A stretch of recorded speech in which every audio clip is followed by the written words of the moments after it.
अस्सलाम वालेकुम एवरीवन। आज मैं आप लोगों को एक्सप्लेन करने वाला हूँ सेल वाल। तो चलिए स्टार्ट कर लेते हैं। सेल वाल बेसिकली एक कवर होता है, एक बाउंड्री होता है, ठीक है। जो है ना वो पौधों के सेल्स में, फंजाई के सेल्स में और जो है ना बैक्टीरियाज के सेल में। मतलब आपका घर है तो आपके घर के बाहर जिस तरह का एक दीवार बना हुआ है जो आपके घर का हिफाजत करता है चोरों वगैरह से, और जो है ना आपको बचाता भी है।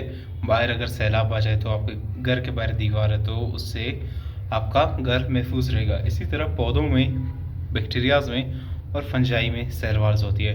अच्छा, सेल वाल्स जानवरों में नहीं होती है, इसीलिए जो है ना वो जानवर एक जगह से दूसरी जगह जो है ना वो जा सकते हैं, मूव कर सकते हैं। जबकि बैक्टीरियाज, प्लांट्स और फंजाइज ये जो है ना वो लोकोमोशन नहीं कर सकते। मतलब मैं अगर चाहूँ तो मैं एक जो है ना वो कराची से इस्लामाबाद जा सकता हूँ। क्या आपने कभी कोई पौधा देखा है जो कि एक सुबह उठ कर कहे कि यार मैंने आज इस्लामाबाद से कराची आना है या कराची से इस्लामाबाद चलना है? नहीं, वो नहीं जा सकते। वो इसको हम लोग इंग्लिश में लोको मोशन कहते हैं। मैं यहाँ पर साइड पर लिख लेता हूँ,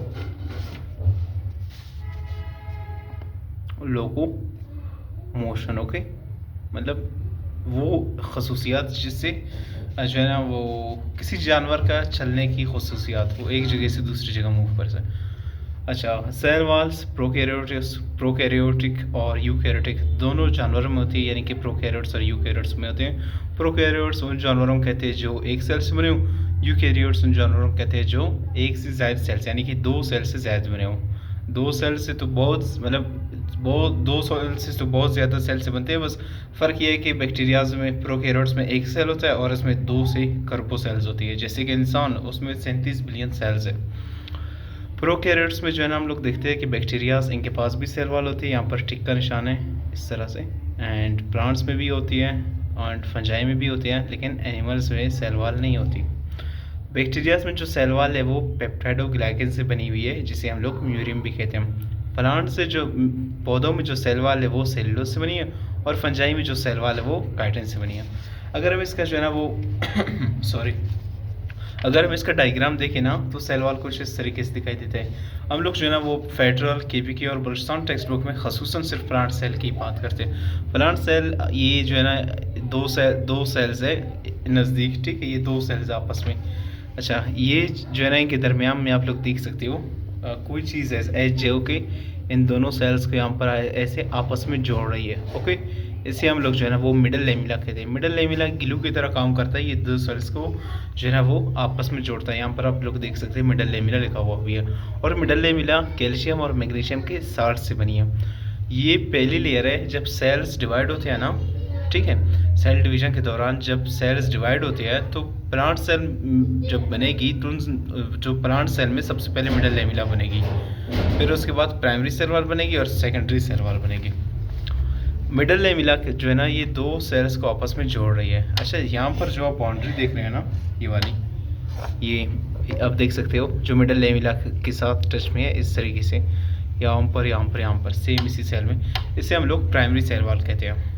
प्राइमरी सेल वाल यानी कि ये सबसे पहले यही बनती है। सॉरी, मिडल लेमिला के बाद दूसरे नंबर पर यही जो है ना वो बनती है सेल डिवीजन के बाद। और प्लांट्स में सबसे बाहर वाला ये है, मतलब ये दो सेल्स हैं, इन दोनों के दरमियान मिडल लेमिला है, तो हम यहाँ पर कहेंगे सबसे बाहर वाला, सबसे पहले वाला। अगर हम इनकी तरतीब देखें ना तो सबसे पहले वाला जो पार्ट है वो मिडल लेमिला है। लेकिन अगर दो सेल्स के बजाय एक सेल हो तो वहाँ पर तो मिडल लेमिला नहीं होगा, क्योंकि ये सिर्फ दो सेल्स को आपस में जोड़ रही है ग्लू की तरह।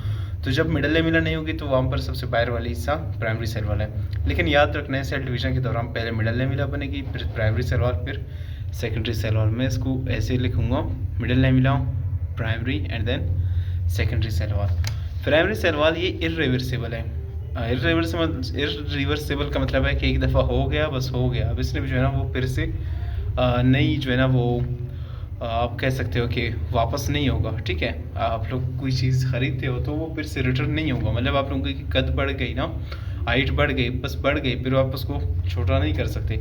इसी तरह प्राइमरी सेल वाल भी इरिवर्सिबल है और इसे हम लोग प्लास्टिक भी कहते हैं। प्राइमरी सेल वाल जो है ना वो बनी होती है सेलुलोज, हेमीसेलुलोज और पेक्टिन से।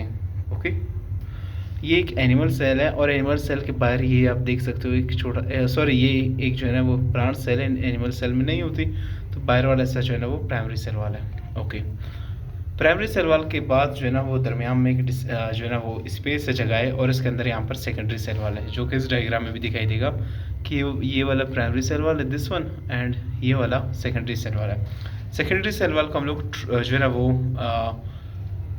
हम लोग जो है ना इसको एडल्ट सेल वॉल, मतलब ये ऐसा सेल वॉल है जो कि सिर्फ और सिर्फ बड़े प्लांट्स में दिखाई देती है, मतलब जो है ना दरख्त वगैरह। आप लोग दरख्त की लकड़ी को देखें वो कितना सख्त है, अब उसको आप कंपेयर करें एक पत्ते से, पत्ते जो है ना वो इतना सख्त नहीं होता। क्यों सख्त है? क्योंकि जो दरख्त की लकड़ी सख्त है ना उसमें सेकेंडरी सेल वॉल होती है, ये जो है ना रिजिडिटी प्रोवाइड करती है। और सख्त क्यों है? किस स्पेसिफिक चीज़ की वजह से? क्योंकि सेकेंडरी सेल वॉल में लिग्निन होती है। अच्छा, secondary cell wall cellulose, waxes, inorganic ions और लिग्निन सिपनियम, और सेकेंडरी सेल वॉल जो है ना वो स्क्लेरन कैमा सेल्स में पाई जाती है। प्राइमरी सेल वॉल को हम लोग ट्रू सेल वॉल भी कहते हैं। क्यों? क्योंकि ये सारे प्लांट्स में दिखाई देती है। Thank you.